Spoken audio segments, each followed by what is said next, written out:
Comme elle est belle, cette photo sur ton CD, La Tribu de Pierre Perret. Alors, La Tribu, avec Françoise Coquet et les amis du Vivement Dimanche, on l'avait déjà un peu croisé quand on avait fêté tes 80 ans. Les Ogres de Barbac. Ils viennent d'où? Oh, ben, c'est un long parcours. Ça fait 20 ans déjà qu'ils sévissent dans toute la France, qui remplissent des salles partout. C'est des fans. Qui passent très peu dans les médias. Tu es un des seuls médias à les avoir accueillis chez toi. Ouais. Mais ce sont des gens extrêmement talentueux. C'est 2 frères et 2 sœurs qui sont des musiciens fantastiques. Et ce sont eux qui ont fait la sélection de tous les artistes. Tu as dit à l'occasion de la sortie de cet événement discographique, à propos de la nouvelle génération, je ne savais pas que tant de jeunes n'avaient ménagé une place dans leur gros cœur. Oui. Et ça t'étonne encore? Oui. T'en as ta 3e génération de Français qui chantent le zizi. Oui, c'est vrai en plus. Ou Tonton Cristobal, parce que Tonton Cristobal et La Cage aux Oiseaux, il y a 3 générations d'enfants qui l'ont chanté.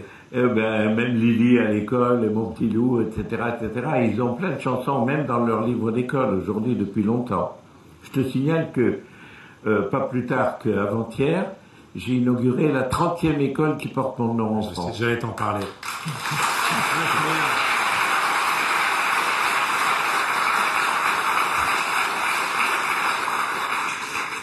Allez voir des images. Je rappelle qu'il y aura un grand événement. Ils seront tous.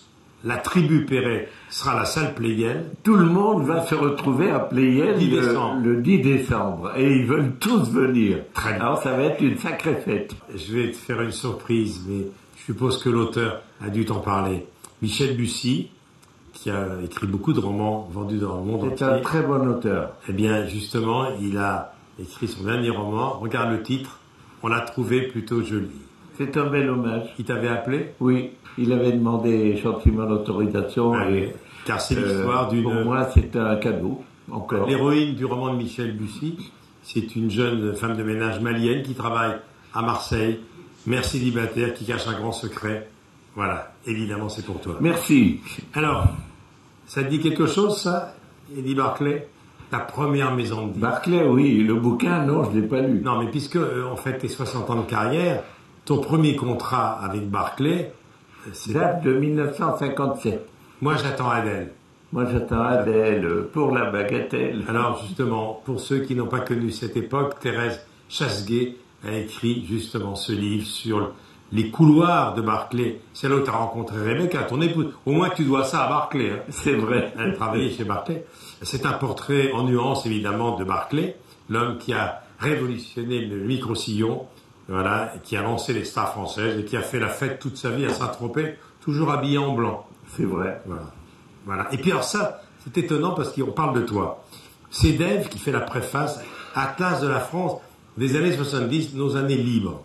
Alors, c'est 60 cartes géographiques pour nous rappeler ce qui a changé en France depuis 40 ans, la mode, l'âge d'or du cinéma populaire, les trains rapides, etc. Et dans sa préface, Dave se demande si le zizi de Pierre Perret trouverait grâce aux yeux des programmateurs radio. J'en suis pas sûr du tout. Je suis pas sûr du tout non plus. Non.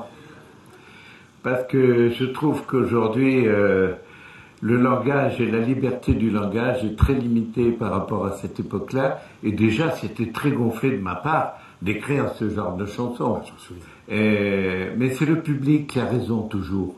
Et c'est toujours le public le plus fort. La jeune génération de Sorage. C'est sorti en quelle année le zizi? En 74. Et je l'ai toujours pas rentré. Non, bon...